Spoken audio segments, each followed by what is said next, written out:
자, 우리 한 번 더 인사 나누겠습니다. 잘 오셨습니다. 잘 오셨습니다. 잘 오셨습니다.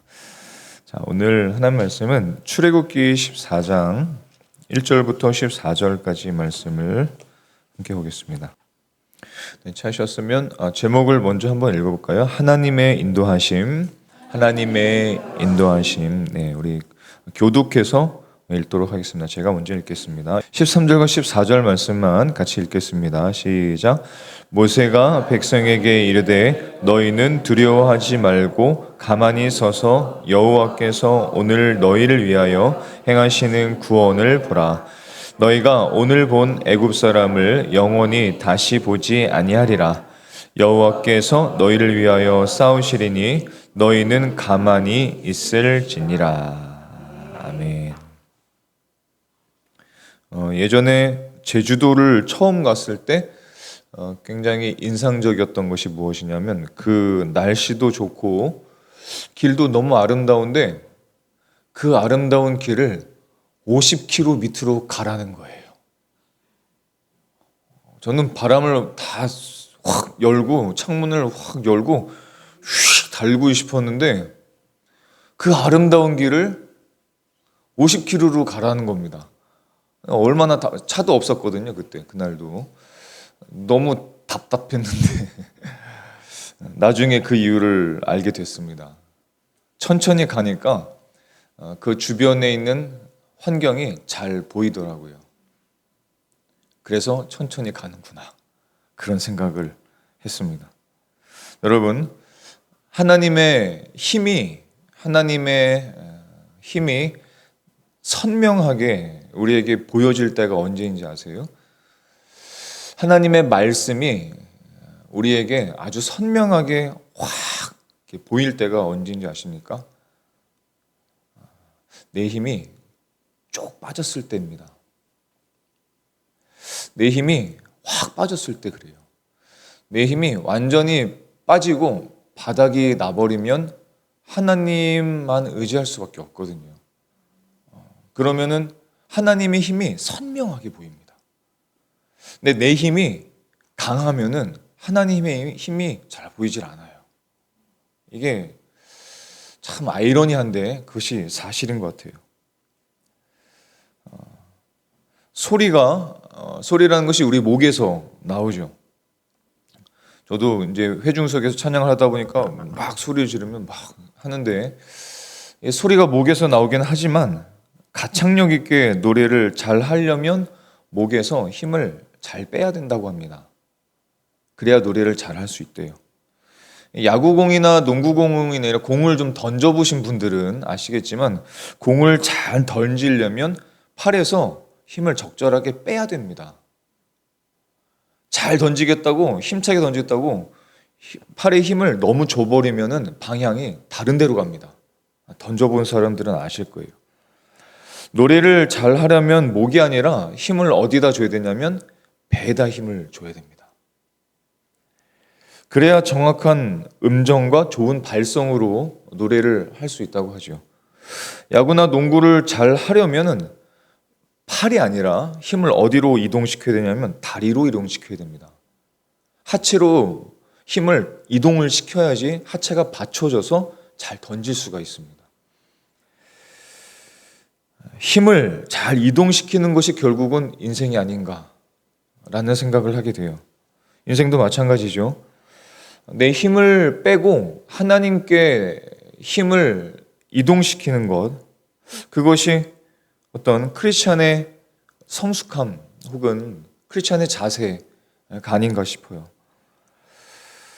스스로 우리가 살려고 하면 할수록, 스스로 우리가 어떤 문제에 봉착할 때 그 문제를 스스로 해결하면 할수록 그게 잘 안 됩니다. 힘이 더 들어요. 너무 힘듭니다.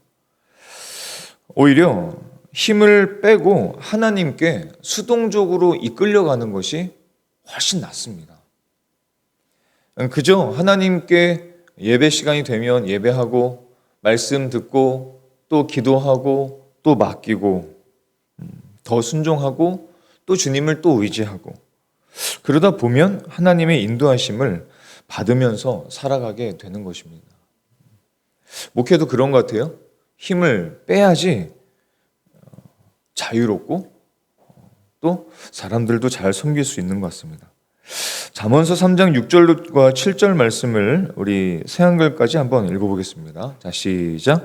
너는 범사의 그를 인정하라. 그리하면 내 길을 지도하시리라. 스스로 지혜롭게 여기지 말지어다. 여호와를 경외하며 악을 떠날지어다. 너는 어느 길을 가든지 여호와를 생각해라. 여호와께서 너의 길을 곧게 펴 주실 거야. 스스로를 지혜롭다고 여기지 마라. 여호와를 두려워하고 나쁜 것을 비켜가라. 아멘. 우리가 보통 6절 말씀을 잘 알죠. 네, 6절과 7절 말씀을 같이 읽어야 됩니다. 함께 같이 읽어야 돼요. 스스로 지혜롭게 여기지 말라. 여호와를 경외하며 악을 떠나야 된다. 이것까지 같이 봐야 됩니다. 스스로 지혜롭게 여기지 말고 더 지혜로우신 하나님을 인정하고 또 그분의 말씀에 순종하면은 주님의 인도하심을 따라가게 돼버리는 거죠. 이것이 그리스도인의 삶이고 또 그리스도인이 누릴 수 있는 자유이고 이것이 바로 우리에게 주시는 승리라는 것입니다. 그래서 하나님께서 우리의 힘을 빼게 만드실 때가 있는 거예요. 힘을 쭉 빼게 만드십니다. 하나님을 전적으로 의지할 수밖에 없게 만드시죠. 그래서 오늘 성경의 말씀을 보면은 막다른 골목을 이스라엘 백성들에게 이렇게 허용을 하십니다. 오늘 본문을 보니까 이스라엘 백성들이 막다른 골목에 부딪혔죠. 우리가 잘 아는 사건입니다. 양쪽은 산이고 앞은 홍해 바다고 뒤에는 애굽의 전차 부대가 막 오고 있는 중이에요. 이스라엘 백성들이 앞에 완전히 몰려버렸으니까 울고 불면서 야단이 났습니다. 근데 야단만 난 것이 아니라 모세를 향해서도 분노가 확 올라와요. 네가 여기까지 지금 인도했냐 이거죠. 우리를 죽게 만드냐 이겁니다. 그리고 하나님을 향한 분노도 얼마나 많았겠어요. 그래서 온갖 악한 말들을 계속 막 쏟아내는 겁니다. 죽는 것 외에는 다른 선택의 여지가 없다라고 생각을 했을 거예요. 왜 그랬을까요? 왜냐하면은 거기에 방법이 없다라고 생각한 이유는 뭐냐면 자신들의 힘만 받기 때문에 그렇습니다. 그러니까 갈 길이 없는 거예요. 사실 자신이 지금까지 이스라엘 백성들이 홍해 앞에 설 때까지는 누가 인도하셨냐면 하나님 인도하셨어요. 이스라엘 백성들은 사실 오랫동안 그 애굽에서 종생활을 했기 때문에 우리가 나중에 종에서 벗어나게 될 거야 라는 어떤 기대를 못하고 있는 상황입니다. 다 포기한 상황이에요. 그냥 죽을 때까지 종 노릇을 하다가 살겠구나 이런 생각이 사람들 안에 팽배해져 있었던 시간이었습니다. 그런데 하나님께서 그 애굽에서 탈출시켰잖아요. 거기서 벗어나게 하셨잖아요. 많은 이적들, 기적들을 막 보여주시면서 모세를 통해서 보여주시면서 이스라엘 백성들과 애굽 사람들이 다 그 기적을 경험하게 만드셔서 결국은 이스라엘 백성들이 애굽에서 탈출시키게 하신 것이 하나님이십니다. 그것을 경험했지만 다시 또 우리가 막다른 골목에 맞닥뜨리게 되니까 또 어떻게 되냐면 그 하나님을 의지하면 되는데 내 힘을 보게 되는 거죠. 그러니까 갈 길이 너무 없어 보이는 겁니다. 애굽을 탈출하여 여기까지 올 수 있었던 것은 하나님의 은혜였고 하나님의 힘이었는데 그 힘을 우리는 보통 그래요. 우리는 다 그렇습니다. 그렇게 막다른 골목에 맞닥뜨리게 되면은 그 은혜를 경험했지만 그것이 잘 보이질 않아요. 그래서 우리의 힘을 보게 되고 우리의 힘을 의지하다 보니까 이제 죽게 되었구나라고 말했던 것입니다. 근데 하나님께서 그 막다른 골목을 인도하셨던 것은 이유는 간단하죠. 하나님만 보도록 하시기 위함이었습니다. 하나님 외에는 다른 대안이 없다는 것을 몸으로 체험하지 않으면 우리가 잘 안 되는 것 같아요. 그래서 이것을 체험할 수 있도록 이스라엘 백성들에게 막다른 골목을 맞닥뜨리게 한 거죠. 그래서 하나님 외에는 다른 대안이 없구나라는 것을 인정할 수밖에 없고, 하나님을 인정하고 하나님을 의지할 때, 자, 하나님께서 어떻게 싸우시는지를 한번 봐. 이렇게 하시는 겁니다. 그러니까 어떻게 해요? 힘의 중심을 나에게서 하나님께로 이동시키는, 그것이 하나님이 일하시는 것이죠. 우리들의 해결 방식은 어떠냐면은, 인생에는 굉장히 많은 문제가 있습니다. 모양이 좀 다르지만 많은 가정들, 많은 그리스도인들도 굉장히 많은 문제들이 너무 많죠. 너무 많습니다. 그 문제들은 우리를 아프게 합니다. 그 문제들을 우리를 힘들게 하죠. 어쩔 줄을 몰라게 합니다. 염려가 있을 때 그 염려가 점점 커질 수밖에 없어요. 아파하고 두려워하기도 하죠. 그래서 어떻게든 일단 내 힘으로 좀 이것을 벗어나려고 합니다. 이것이 우리의 본성이에요. 그리고 문제 해결에 있어서 여러 가지 방법 중에 하나로 하나님을 택하기도 합니다. 다른 것도 좀 해보고, 또 어떤 사람은 마지막에 가서야 하나님을 찾는 경우도 있죠. 사실 그것도 은혜긴 합니다. 그것도 은혜죠. 문제는 이것이 자꾸 반복됐을 때 우리의 신앙이 가로막히는 경우가 많은 것 같습니다. 몇 년 전에 그 한국 교회 성도들의 신앙이 점점 순수하지 못하게 되었다라는 어떤 기사가 있었었는데, 그 이유를 보니까 그 이유가 뭐냐면 여기저기서 들은 게 너무 많다는 거예요. 너무 많아서 습성이 어떻게 됐냐면은 자신에게 유익한 것만 찾는다는 겁니다. 그래서 우리의 신앙이 하나님 앞에 순수하지 못하고 점점 악한 습관으로 바뀐다는 거예요. 나에게 유익한 것은 도대체 뭘까? 나에게 좋은 교회는 무엇일까? 나에게 무슨 어떤 해답을 주면 참 좋을까? 막 찾아다니는 겁니다. 그러면서 하나님한테 이끌림을 받는 것이 아니라 내 힘으로 문제를 자꾸 해결하려고 하는 거죠. 그러다 보니까 그 신앙이 순수함에서 점점 벗어나게 된다는 겁니다. 결국은 하나님께 옮겨졌던 그 힘이 다시 어디로 와요? 나한테로 다시 돌아온 겁니다. 나한테로. 그래서 결국은 내 힘을 의지하게 되고, 그러다 보니까 하나님을 의지하는 것을 점점 뿌리쳐버리는 거예요. 벗어나게 되는 겁니다. 빌립보서 4장 6절에서는 우리에게 이렇게 말씀하셨습니다. 아무것도 염려하지 말고 다만 모든 일에 기도와 간구로 너희 구할 것을 감사함으로 하나님께 아뢰라. 이렇게 말씀하셨죠. 이거는 권면이 아니라 하나님의 명령이십니다. 여러 가지 방법 중에 하나가 아니라 어떤 문제라도, 어떤 미래에 대한 두려움이라 할지라도 그 문제에 대한 우리의 유일한 자세, 우리가 가져야 할 유일한 자세, 그것이 바로 이것이죠. 그러니까 이것은 무엇이냐면 염려하는 대신에 우리의 모든 필요와 우리의 모든 걱정을 기도하면서 하나님께 가져오라는 거예요. 싸들고 있지 말고 하나님께 가지고 오라는 겁니다. 다시 말하면 그 힘의 중심을 하나님께 다시 두라는 거예요. 그러면 하나님께서 그 문제를 맡아주시겠고 그 문제를 돌보신다고 말씀하십니다. 베드로전서 5장 7절 말씀은 우리 같이 한번 읽어볼까요? 시작. 너희 염려를 다 주께 맡기라. 이는 그가 너희를 돌보심이라. 여러분의 새한글은 없나요? 새한글 제가 읽어드릴게요. 여러분의 걱정을 다 하나님께 던져 맡기십시오. 하나님이 여러분에 대해 마음을 쓰고 계시기 때문입니다. 이렇게 말씀하셨어요. 그래서 하나님께 맡길 때 우리가 경험한 적이 있을지도 모르겠습니다. 하나님께 맡기면 하나님이 해결하는 방식이 언제나 우리의 생각과 우리의 예상을 뛰어넘으시죠. 늘 그렇더라고요. 하나님이 문제를 해결하는 방식, 우리를 대신해서 하나님이 싸우시는 그 방식은 항상 우리들의 생각을 뛰어넘으십니다. 그래서 이사야서는 하나님의 높으신 생각을 이렇게 전했죠.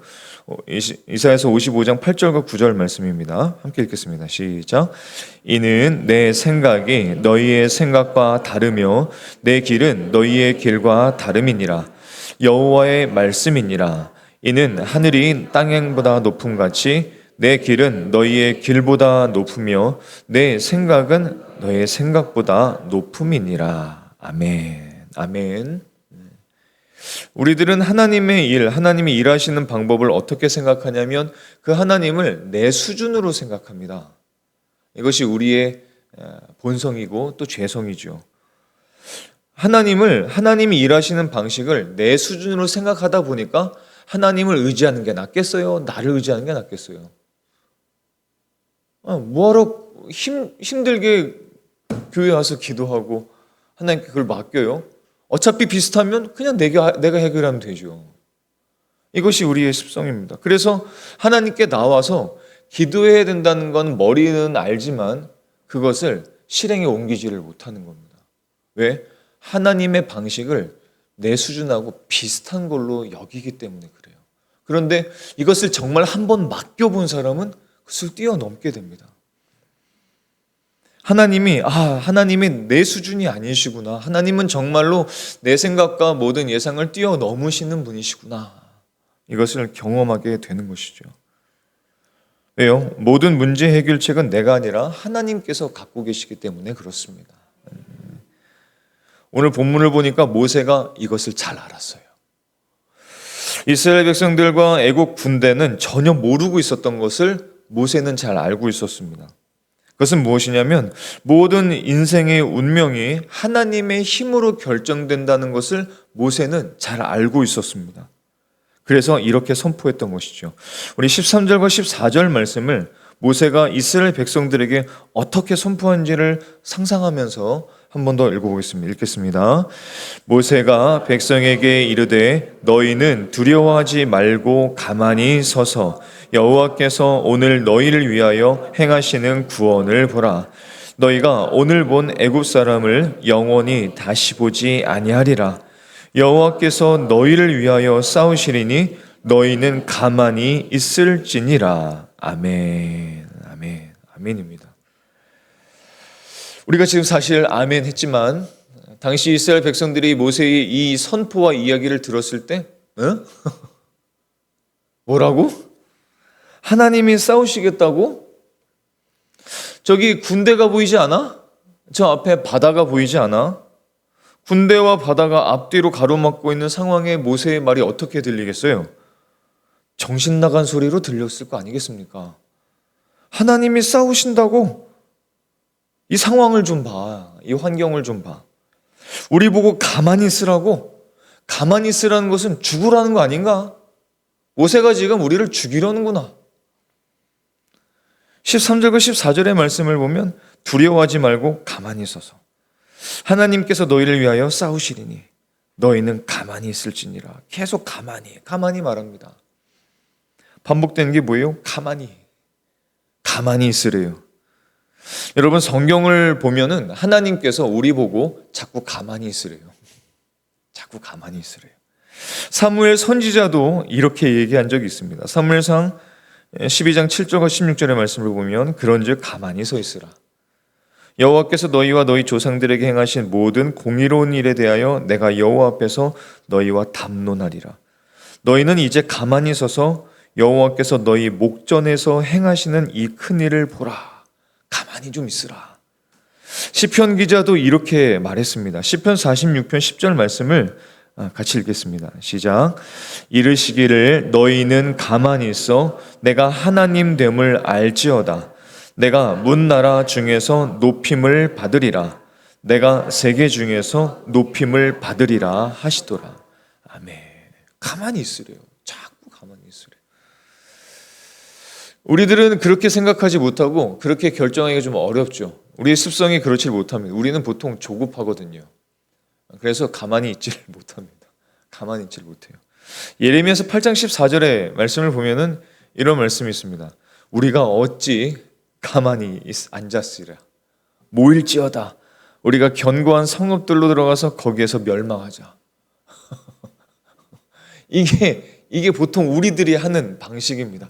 어떻게 가만히 있으라는 거야, 하나님. 시간이 너무 지났잖아요, 하나님. 이 정도면 하나님, 에이, 하나님. 에이, 하나님. 이 정도면 아니지 않습니까? 여러분, 부모가 어떻게 말을 합니까? 이런 상황 속에서 제가 잘못 좀 생각했네요. 모세가 가만히 있으라라고 말하는데 이것이 사실 이스라엘 백성들이 듣기에는 정신 나간 소리 아니겠습니까? 그런데 하나님이 보시기엔 어떨까요? 하나님이 보시기에는 정신 차린 소리입니다. 정신 나간 소리가 아니라 정신 차린 소리예요. 제정신이죠. 하나님께서 이스라엘 백성들에게 기대하는 방식, 그것이었습니다. 그것이 문제 해결 방식이었습니다. 하나님이 하시는 일을 기대하는 거죠. 왜요? 사실 이스라엘 백성들이 처한 이 상황은 어떤 상황이냐면 이스라엘 백성들이 할 일이 없어요. 뭘 합니까 여기서? 아무것도 못해요. 할 수 있는 것이 제한되어 있지 않습니까? 우리도 비슷해요. 어떤 일을 가다 보니까, 어떤 일을 하다 보니까 어떤 막다른 골목에 처하게 되죠. 할 수 있는 것이 전혀 없습니다. 그리고 아무리 둘러봐도 내가 할 수 있는 일, 우리가 할 수 있는 일이 제한되어 있다는 것을 발견하게 됩니다. 그렇지 않으십니까? 그때에 우리는 이스라엘 백성들과 같지 아니하고 모세처럼 도와야 하는 것이죠. 하나님은 살아계신 분이시고 그의 백성을 지키시는 분이십니다. 모세가 어떻게 이렇게 담대하게 믿음의 말을 할 수 있을까요? 어떻게 이스라엘 백성들의 그 많은 이스라엘 백성들 앞에서 담대하게 가만히 있어라 라고 선포할 수 있었을까요? 왜냐하면 구원의 하나님을 정말로 신뢰했기 때문이십니다. 정말로 신뢰했던 거예요.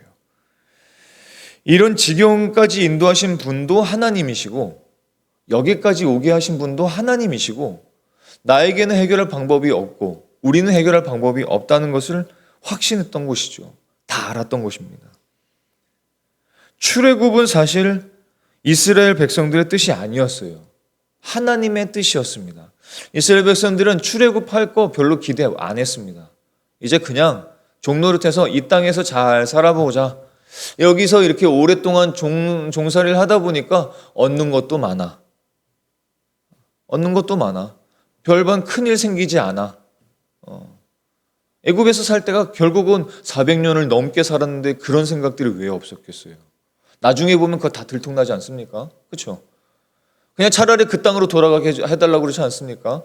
그냥 애굽 땅에서 사는 것이 사실 이스라엘 백성들에게는 그냥 편안한 일이에요. 그냥 나은 일이죠. 종인지도 모른지 이제 생각도 안 나는 겁니다.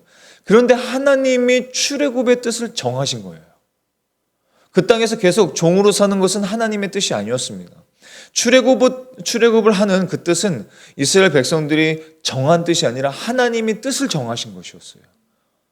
하나님이 뜻을 정하셨기 때문에 하나님이 일하셨던 것이고 하나님이 일하시기 때문에 그것이 가능할 수 있었던 것입니다. 그게 하나님이 하시는 방식이죠. 모세가 이런 믿음을 가지고 이런 믿음을 선포할 수 있었던 것은 그냥 생긴 것이 아닙니다, 여러분. 어떻게 이런 믿음이 모세에게 있었을까요? 여러분, 모세 처음에 기억나시나요? 하나님께서 모세를 부르셨을 때 모세는 이런 믿음 없었습니다. 없었어요.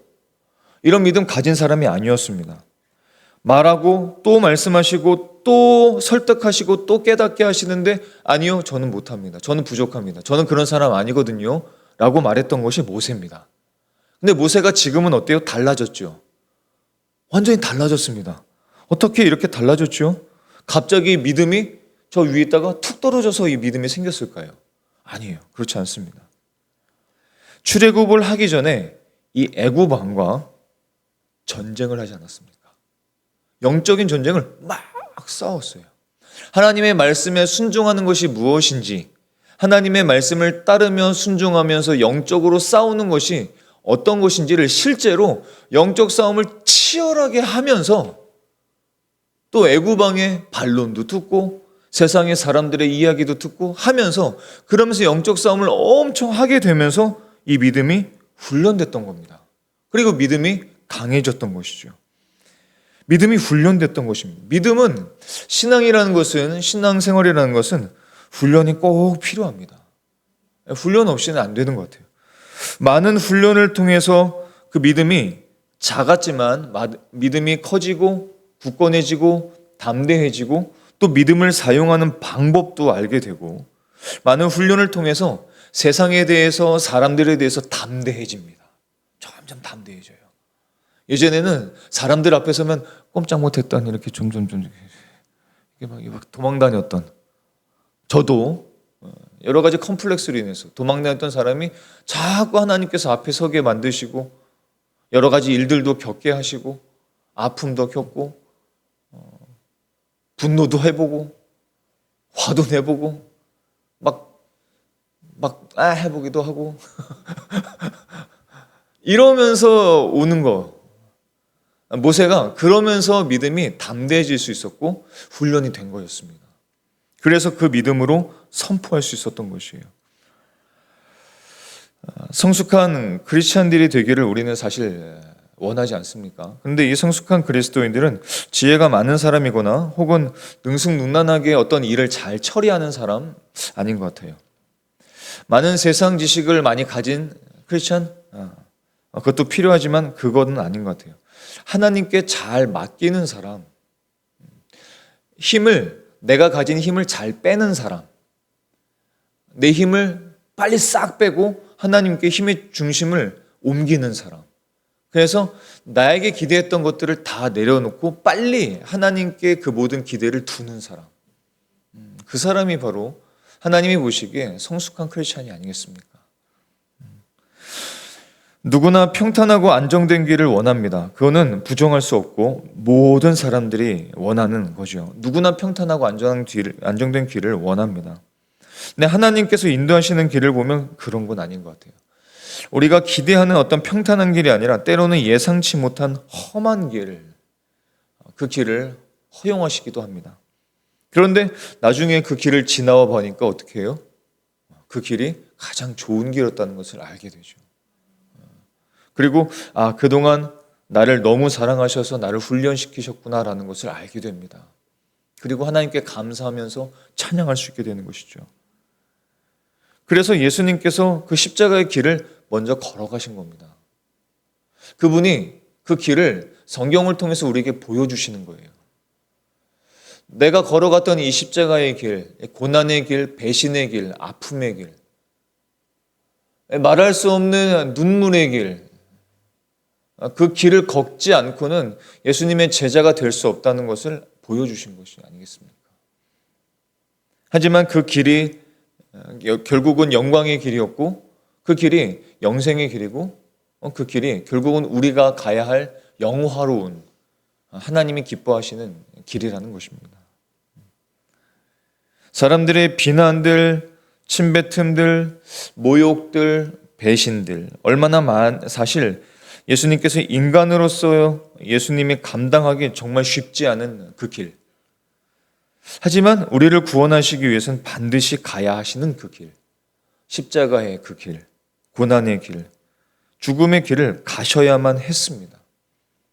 그리고 예수를 따르는 자들에게 자기 십자가를 지고 따르는 사람이 되어야 된다. 이렇게 말씀하셨어요. 저와 여러분이 그 길을 부인하지 않고 나를 부인하고 그 길을 잘 따라가는 저와 여러분이 되시기를 소망합니다. 모세의 믿음의 선포가 확 던졌을 때 백성들이 처음에는 굉장히 놀랐겠지만 결국은 히브리서의 말씀을 보니까 결국은 그 말씀이 하나님을 대신한 모세의 그 말씀이 결국 이스라엘 백성들의 믿음을 깨웁니다. 깨워요. 그래서 리더들이 이 일들을 하는 겁니다. 교회에서 리더들 또 가정의 리더들이 이 믿음의 말을 할 수 있어야 되는 거예요. 모세가 이렇게 선포했을 때 이스라엘 백성들이 감정이 어떻겠습니까? 별로 좋지 않았겠죠. 좀 전까지 계속 원망했던 그 마음과 감정이 갑자기 막 사라질 수 있었겠어요? 아니죠. 그런데 이 믿음의 선포가 마음에 새겨지고 저들에게 잠들어 있었던 그 믿음이 깨어나게 됩니다. 자, 히브리서 11장 29절의 말씀을 같이 보겠습니다. 자, 함께 읽겠습니다. 시작. 믿음으로 그들은 홍해를 육지같이 건넜으나 애굽 사람들은 이것을 시험하다가 빠져 죽었으며. 예. 그들이라는 것은 이스라엘 백성들이죠. 근데 처음에 뭐라고 말해요? 맨 처음에 믿음으로. 조금 전까지 원망했던 그들이 모세의 선포를 통해서 믿음을 회복하고 그 믿음으로 결국은 이 홍해를 육지같이 건너게 됩니다. 근데 애굽 사람들은 어땠어요? 시험하다가 빠져 죽었습니다. 그것이 하나님을 시험하는 사람들의 특징입니다. 하나님을 끝까지 받아들이지 않는, 저와 여러분은 모세처럼 믿음의 선언을 하실 수 있기를 축복합니다. 모세처럼 믿음의 선언을 하는 것이에요. 믿음의 기도를 할 때 병든 자가 나을 수 있고, 믿음의 선한 싸움을 싸워야 영생을 취할 수 있고, 믿음의 시련이 있어야 인내를 만들어낼 수 있는 것입니다. 위대하신 하나님의 손, 그 손이 어떻게 움직이시는 걸까요? 가만히 있으라, 가만히 있으라 라고 2번 말했는데, 이 가만히 있으라는 것은 아무것도 하지 말고 그냥 가만히 있어 라는 뜻이 아닙니다. 넋놓고 그냥 기다리는 것이 아니에요. 모든 것을 다 포기하고 싶을 때, 아무것도 할 수 없을 때 할 수 있는 딱 한 가지, 할 수 있는 딱 한 가지가 있습니다. 그게 뭘까요? 그것이 바로 기도입니다. 그게 기도예요. 그게 기도입니다. 기도라는 것을 너무 멋있고 아름답게 생각하지 마세요. 다윗처럼 호소하고 탄원하고, 하나님 저 원수들을 이런 말까지 한 그 기도들이 성경에 기록되지 않았습니까? 탄원하고 자신의 감정을 속이지 않고 자신의 마음을 속이지 않고 내 상황을 아름답게 꾸미지 않고 그냥 그렇게 말하는 기도. 뭔가 아름다운 어구들로 기도문을 만들어서 하는 그런 기도 말고 내 마음에 있는 것들을 그냥 하나님 앞에 솔직하게 내밀어내는 그런 기도. 그건 할 수 있는 거거든요. 근데 그 하나님께서 그 성도의 솔직한 진실한 기도를 들으시고 그 믿음의 기도를 들으시고 그의 손을 움직이기 시작하신다는 것입니다. 빌립보서 4장 6절의 말씀 아까 읽었는데 다시 한번 보십시오. 자, 읽어보겠습니다. 자, 시작. 아무것도 염려하지 말고 다만 모든 일에 기도와 간구로 너희 구할 것을 감사함으로 하나님께 아뢰라. 감사함으로라는 말이 맨 나중에 나옵니다. 왜일까요? 처음부터 우리가 감사하기 힘들거든요.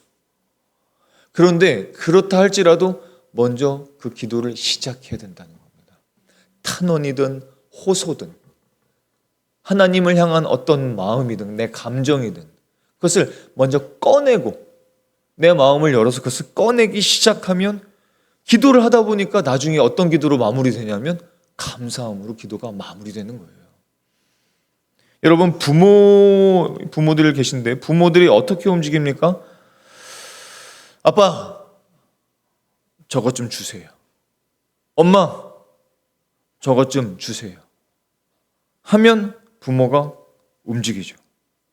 가만히 있으면 부모도 잘 모릅니다.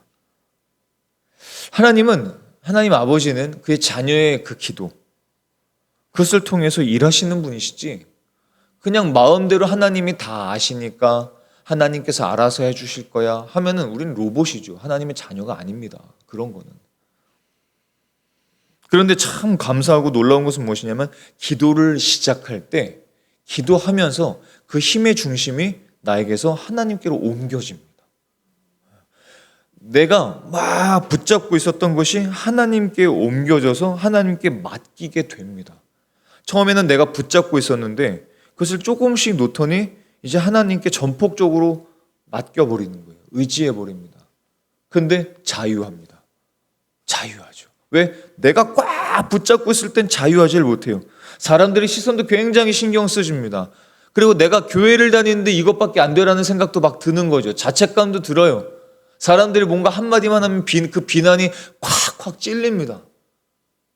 그런 사람은 뭐 다 하지 않겠어요? 어떤 사람은 특별한 능력이 있습니까? 아니요. 그런 상황에 처하고 누군가의 비난을 막 듣게 되면, 특히 가족들의 그런 이야기를 듣게 되면은 막 그냥 사방에서 그냥 비난 막 그냥 찔립니다. 그냥 막. 얼마나 괴로운지 모르죠. 당장 상황도 나아지지 않으니까 이 마음이 얼마나 아픕니까? 그럼에도 하나님께서 그런 몰아붙이는 상황 속에서도 하나님 앞에 문을 열고서 기도를 시작할 때 그 중심이 하나님께로 옮겨지고 하나님께서 일하시는 그 손길이 굉장히 흐릿했었다가 그것이 선명해 보이기 시작합니다. 이제 하나님의 손이 선명하게 보이기 시작하죠. 그러면 하나님의 손길이 선명하게 보이기 시작하니까 얼마나 더 확신할 수 있겠습니까? 얼마나 더 믿을 수 있어요?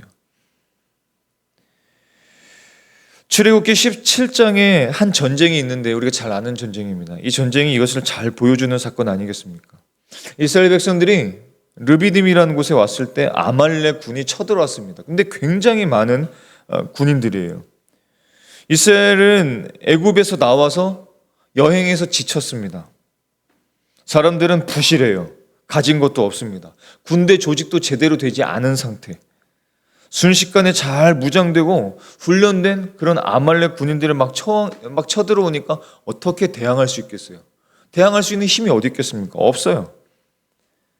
그래서 어떻게 합니까? 급해가지고 이 여호수아가 순식간에 만들어 놓은 오합지졸들을 그냥 거느리고 나가서 싸웁니다. 할 수 없으니까. 일단 할 수 있는 것으로 막 그냥 만들어가지고 싸웠으니까 어떻게 되겠어요? 백전 백패입니다. 다 하십니다. 그냥 다 져요.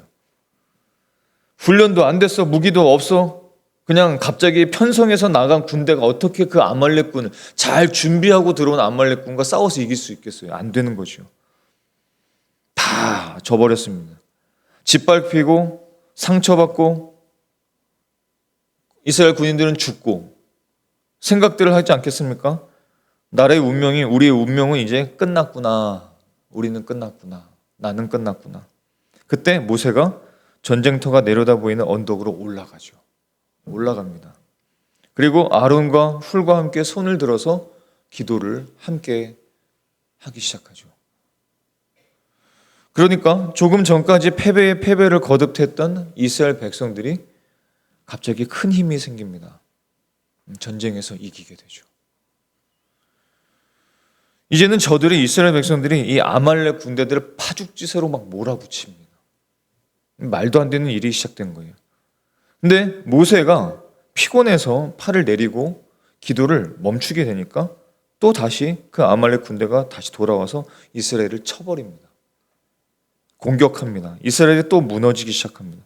그러다가 다시 모세가 손을 들면 이스라엘이 이기고 손을 내리면 이스라엘이 졌습니다. 우리는 이 사건을 잘 알고 이 사건이 기도를 의미한다는 것을 우리는 알고 있어요. 아는 것으로 그치어서는 안 됩니다. 우리가 기도를 멈추는 그 순간에 우리는 그만큼 했으면 된다라는 그 생각이 있는 그 순간에 져버리는 거예요.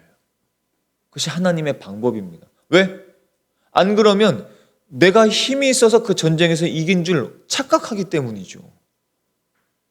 그래서 질 수밖에 없게 만드시는 겁니다. 왜? 다시 하나님께 맡기고 기도할 수 있도록 하시는 거죠. 기도를 시작하게 되면 내 힘만으로 싸우던 그 전쟁이 이제 하나님께로 그 전쟁이 이관됩니다. 이제 바뀌게 되는 것이죠. 하나님께서 대신 싸우시게 됩니다. 하나님은 전쟁에 능하신 하나님이십니다. 인생의 수많은 씨름에 우리가 싸워서 자꾸 지는 겁니다. 하나님이 싸워서 지는 전쟁은 없습니다. 하나님이 싸우면 무조건 승리만 보장되는 것입니다. 하나님에게는 패배가 없으세요. 그 기도가 이 전쟁의 열쇠였습니다. 당장은 눈에 보이지 않았지만 곧 눈에 보이는 승리로 나타나게 되었습니다. 예레미야서 33장 3절의 말씀을 같이 읽어보겠습니다. 시작. 너는 내게 부르짖으라. 내가 내게 응답하겠고 네가 알지 못하는 크고 은밀한 일을 내게 보이리라. 아멘. 사랑하는 성도 여러분, 하나님은 우리의 아픔과 우리의 고통을 허비하지 않으십니다. 허비하지 않으세요. 단 하루의 고통과 아픔이니까 이건 그냥 하루 지나가면 마는 거야 라고 생각하지 않으세요. 그 하루 동안 고통받고 아파했던 그 모든 고통과 아픔을 허비하지 않으시고 다 쓰시고 다 사용해 주셔서 우리가 맡기면 맡길수록 하나님께서는 그 모든 전쟁을 승리로 이끌어 주시는 것입니다. 우리의 부르짖음에 하나님은 그 능력의 손으로 우리를 움직여 주시고 역사해 주실 것입니다. 우리는 내일을 잘 모르죠. 다가오는 모든 문제를 해결할 능력도 저와 여러분에겐 없습니다. 그러나 모든 능력과 모든 권세에 하나님께 기도로 맡기고 나아갈 때 인내할 수도 있어요. 버틸 수도 있습니다. 하나님께서 허락하신다면 우리 예상보다 더 빨리 이것이 해결될 수도 있어요. 하지만 반대로 또 아닐 수도 있습니다. 하지만 그 모든 것은 하나님의 주권이고 하나님의 인도하심만 우리가 맡긴다면 하나님은 우리를 승리의 길로 반드시 인도해 주실 것입니다. 하나님께서 일하시고 싸우시고 우리의 삶을 지켜주실 것을 믿으실 수 있기를 축복합니다. 하나님의 인도하심을 전적으로 믿고 의지하는 저와 여러분의 삶이 되실 수 있기를, 저와 여러분의 가정이 되실 수 있기를, 또 우리 교회가 될 수 있기를 예수님의 이름으로 축복합니다. 기도하시겠습니다.